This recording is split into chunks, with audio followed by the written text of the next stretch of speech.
Hey guys, it's me, Mr. 250, and welcome back to Umineko.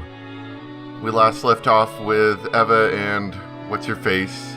The other person, cannot remember her name, Angie, yes, talking about how much they hate each other and how they want each other to die and stuff like that. It was a really, really great conversation. And now we can continue. あなたを怯えさせるのはね。でももうじき私は死ぬの。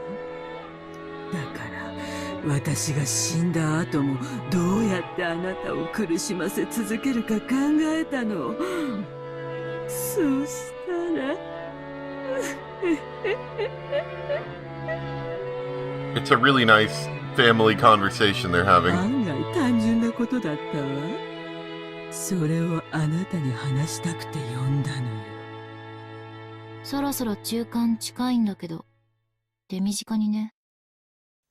あなたにすべての財産を相続することにしたわ。へえ。それどころか、私が死ぬ最後の一日まで、どこまでも財産を増やして、膨れに膨らませてあなたに相続することにしたのよ。I think maybe Eva really has just gone crazy now. それがどういうことか想像がつくかしら。わかんないわ。バカだから。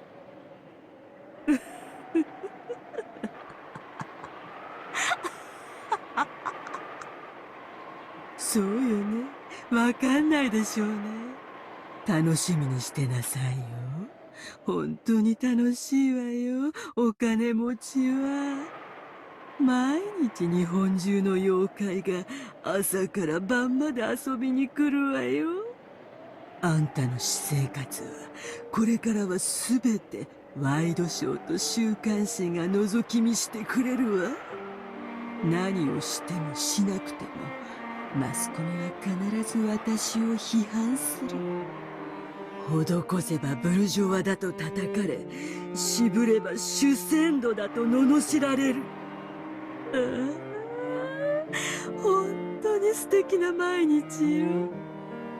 そんな日々に若くて先の長いあなたをぜひ招待してあげようと思いついたの。本当に素敵でしょ。あんたのしてきたことに対する世間の正当な評価でしょ。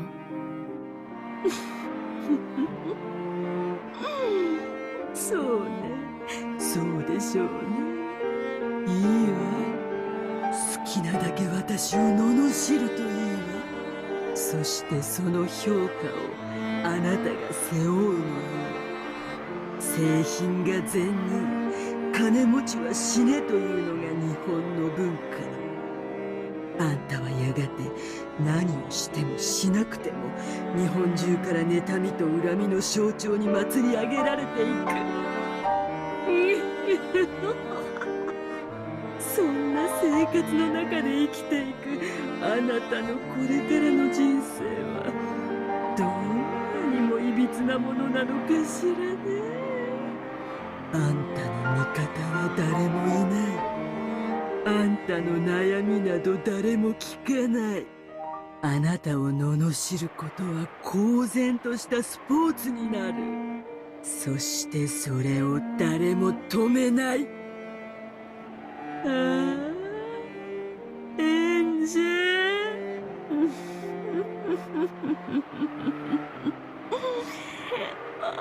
ああ、本当に楽しみよ。I'm glad to know that the years have really taught Eva the meaning of being a good person and not being evil and terrible like she was before. 世界中の誰も信用できず、誰も愛せず、誰とも語り合えない人生をたっぷり満喫しなさい。その苦労話を持って地獄へ落ちてくるのを私はのんびりと待っているわ。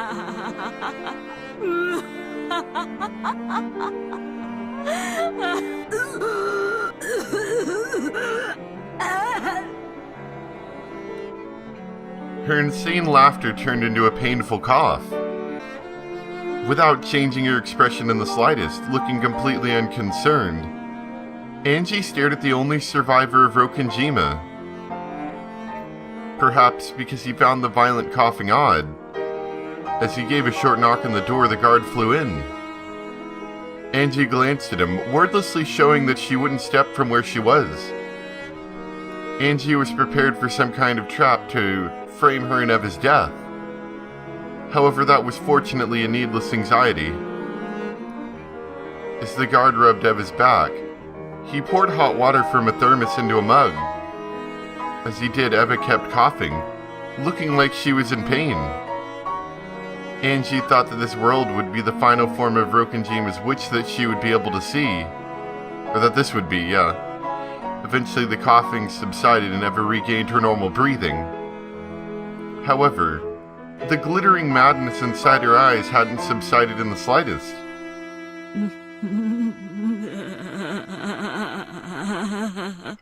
Oh gosh, she's getting older and she's starting to get that annoying laugh back again. 呪われた莫大な黄金と後ろ三宅投手の家督、そして黄金の魔女ベアトリーチェの名を今こそあなたに譲るわ。魔女の名にふさわしい狂って歪んだ生涯を楽しみなさい。そんなのいらないわ。それより教えて。あの日、六軒島で何があったの？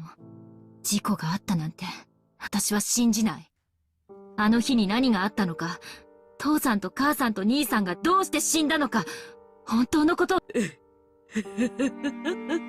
あ、それが一番の嫌がらせよね。あの日に何があったか。1986 I believe you went on a murdering spree, Eva, if I'm not mistaken. 何があったのか。なんて言葉を残して3人が死んだのか。知りたいわよね。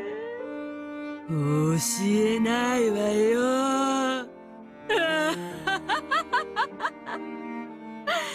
呪われた黄金は残す。でもね、あんたが望む真相は私が地獄まで持っていくわ。それがあんたにできる一番の嫌がらせよ。悔しい？聞きたければ地獄まで行ってあんたの家族に聞いてみるといい。なら今すぐ死なないとね。今すぐへそでも噛んで死んじゃえば。You know, that's really mean, Eva.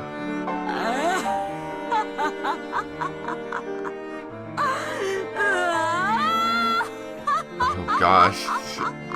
As she got older, the laugh got worse. That laugh continued until she started coughing again. And that cough did not subside until she started moaning and going into convulsions. And no one cared. Because Eva was a jerk. Okay. In Rokenjima, the Ushirimiya family's customary and final family conference was held. Because there was no family after that.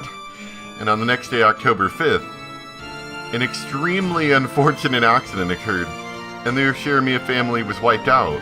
I was kind of curious how Eva talked her way out of that one. Here's a gold bar, don't tell anybody. Fortunately, Ushirimiya Eva escaped from that, and succeeded almost all of the Ushirimiya family's fortune.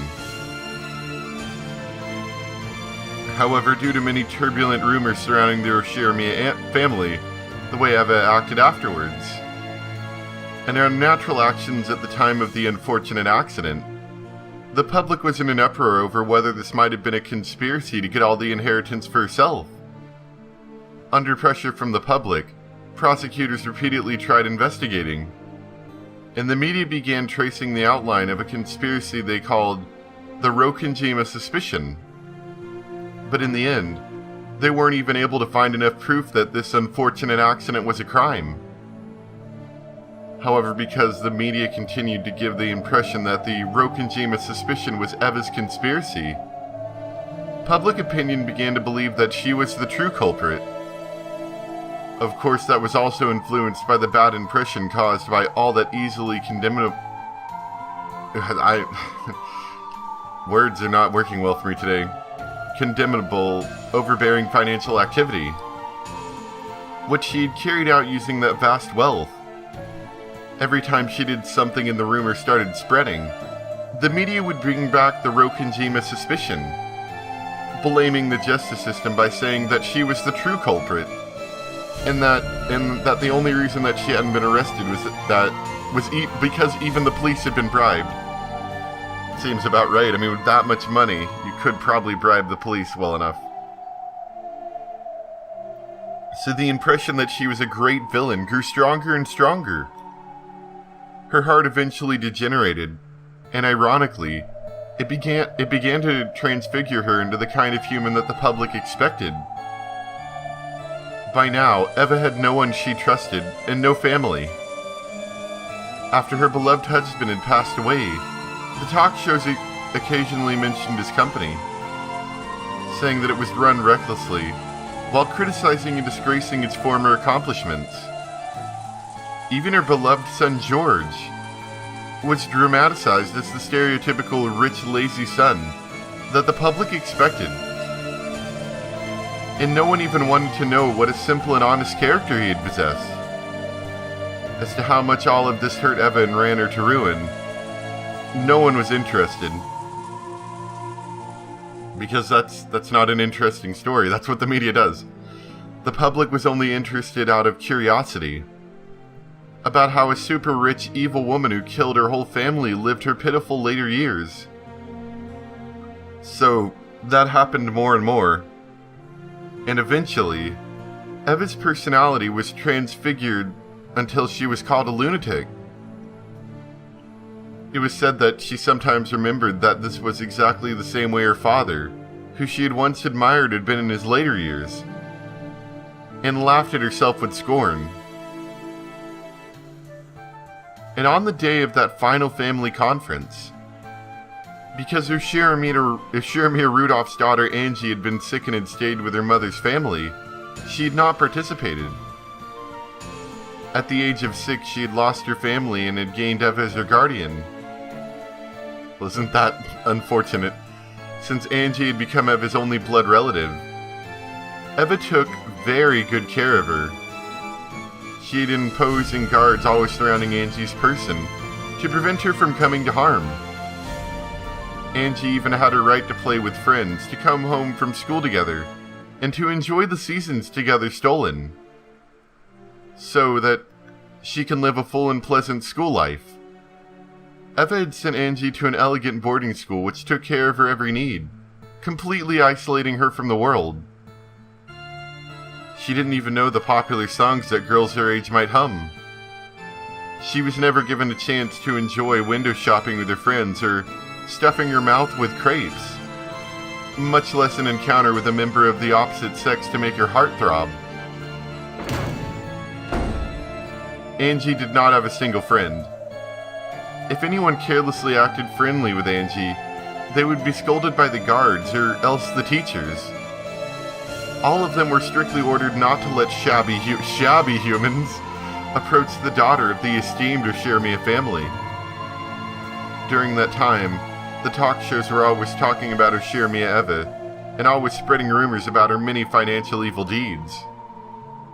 Those who knew about her daughter naturally began to keep their distance. Even now, she was called a witch at school, and anytime something bad happened, even though there was no proof, it was whispered as truth that the school had done something out of concern for her feelings. The environment makes the person. By now, she had a heart as wild as those around her feared. No one trusted her, so she didn't even try to believe them. no one loved her, so she didn't even try to love. And on top of all of this, when Eva had caught an incurable illness, it was whispered that this too was a conspiracy, and this time Angie was set up as the mastermind. Everyone whispered that the witch girl was a witch. Even the talk shows and the weekly magazines whispered that. Well, last time that we heard someone being talked as a witch, it turned out it was Eva, and then Eva went crazy and murdered everyone. So Angie also definitely, as though it might as well be true, accepted it. Therefore, since she already believed that she was a witch, when she heard that the name of the Golden Witch was being turned over to her, she only felt like saying, "You just figured that out now?" However, she was at least sure of one thing. The title of witch that she had inherited would definitely never be inherited by anyone else. She would be the last head of the Urshiramia family, and the last isolated Golden Witch.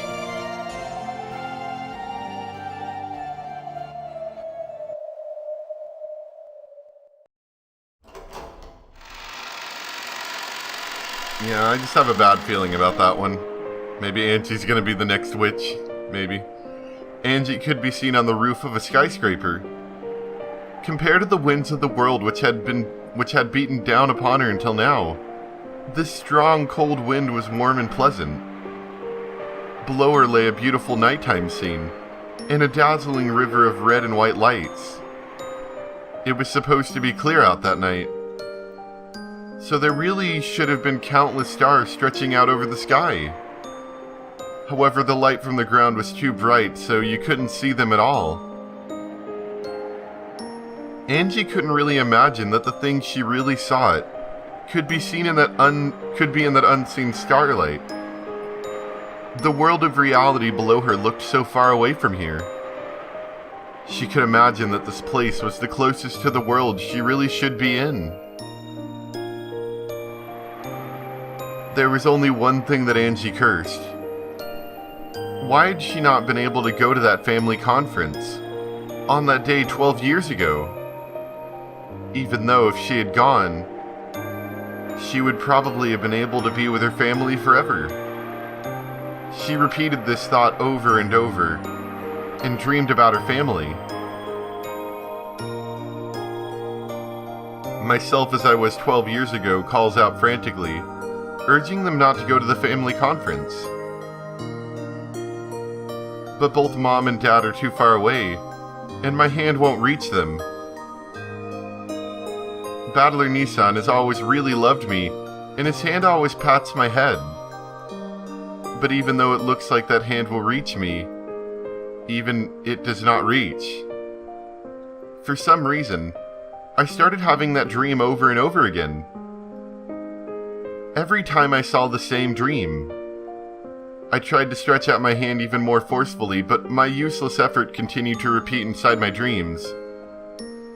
Even if it had been only Battler Nissan who lived, then perhaps at least we would be able to live by supporting each other in my cold and lonely reality. But his hand never reached me. So even if I climbed to the roof of this tall building, I am distantly separated from all of them. A mysterious girl appeared in my dreams and urged me. That girl in my dreams urged me to arrive at the truth of what happened 12 years ago. 父さんたちにあの日何があったのかを知ることができたなら帰ってきてくれるの。せめて誰かが。There was no way that someone who could answer those words existed. I understand. In this world, I have no family or friends. Therefore, let's go. Let's go home. To where my family is. From the beginning, Angie's figure had been on the far side of the fence. The scenery below her eyes was distant, beautiful, and so fantastical that it actually did not give rise to fear. Because if she faced down, she would surely be taken to the world below. I faced upwards, because I wanted to be taken to the world above, the world where my family is. Who cares about vast wealth? Who cares about cursed gold? Who cares about the golden witch Beatrice? What I really want cannot be obtained even with a mountain of gold. What I need for that is to take a single step forward, just that much courage. At that time, I definitely heard a voice. I knew that voice. The voice that had always called to me in my dreams.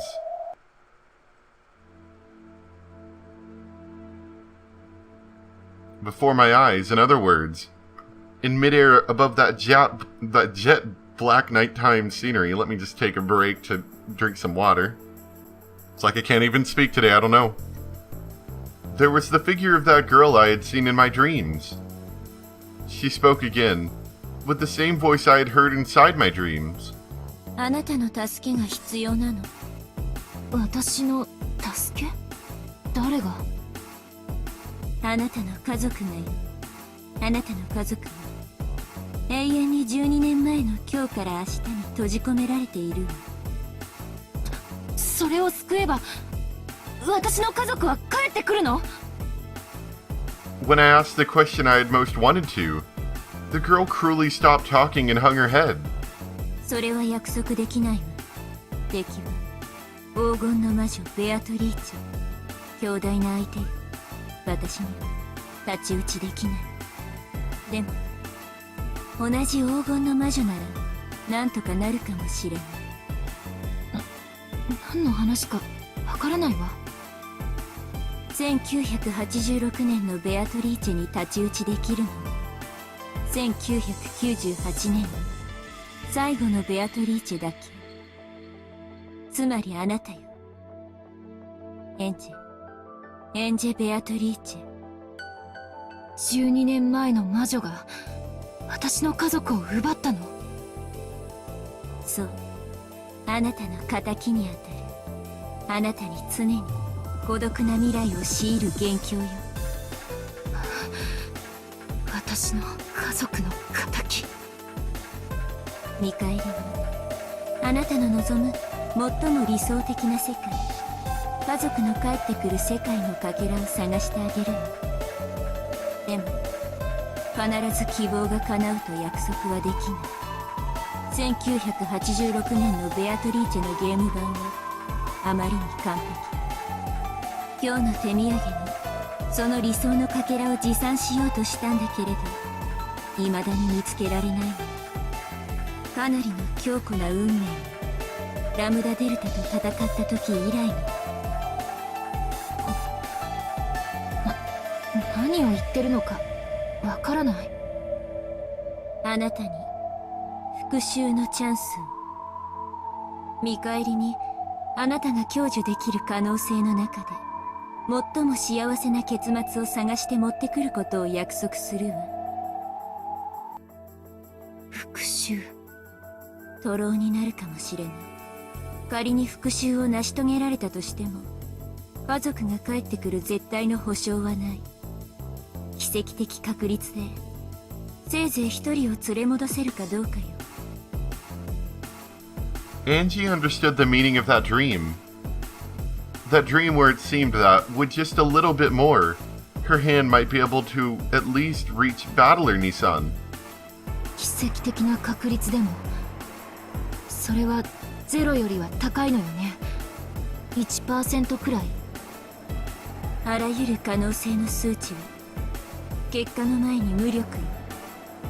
だからその数字は。でも私が何もしないよりは絶対にわずかの可能性がある。ええ、あなたが希望を捨てない限り。ただし覚悟して。それは限りなくゼロに近い。いいわ、乗るわその話。いいのね。多分もう二度とここへは帰ってこれないわよ。Yeah, like she wants to come back. ここは私のいるべき世界じゃないわ。そして私のいるべき世界は私が自分で探す。あなたの名前を聞かせて。奇跡の魔女ベルンカスト。そして我があなた黄金の魔女エンジェ・ベアトリーチェだと認めるわ。 Let's go take a look at that, shall we? I'm assuming... Oh, Angie Beatrice.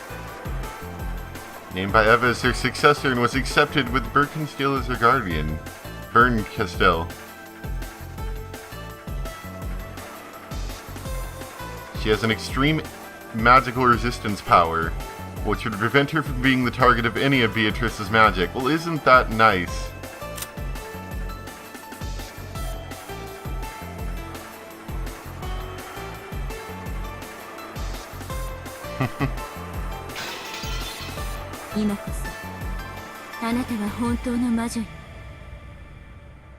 The instant she proclaimed that I was a witch, I felt dizzy, as though something inside me had changed drastically. At that time, I heard a clunk. It was the sound of the door that went from the staircase to the roof. There were Aunt Eva's guards. Guards was only a name. Aren't they the cage that's closest to me, shutting me in? They saw that I was already on the other side of the fence and dashed forward, horrified.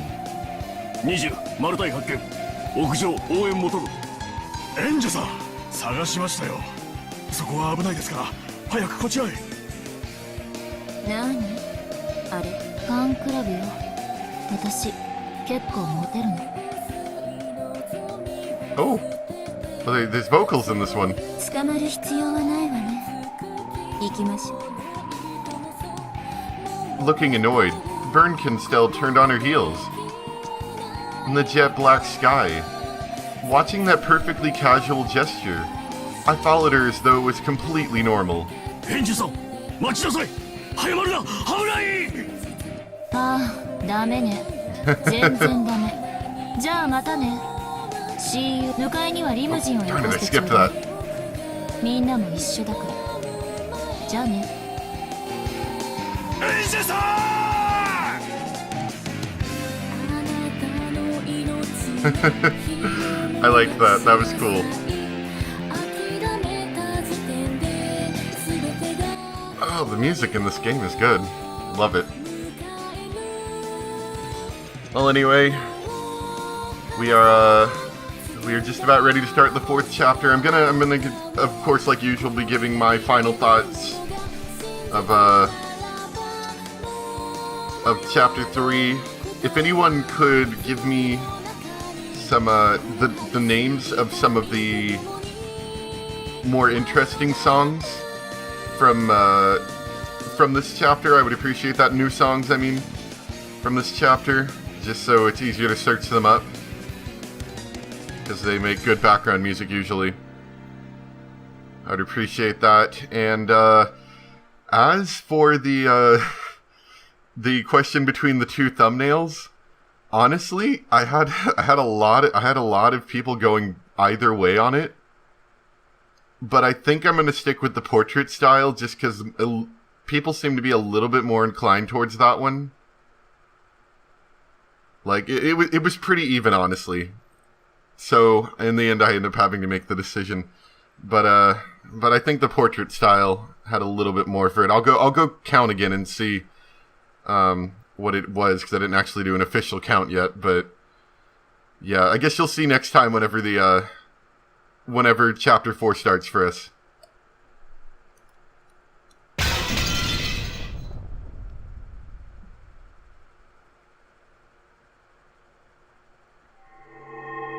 There we go. Chapter 4.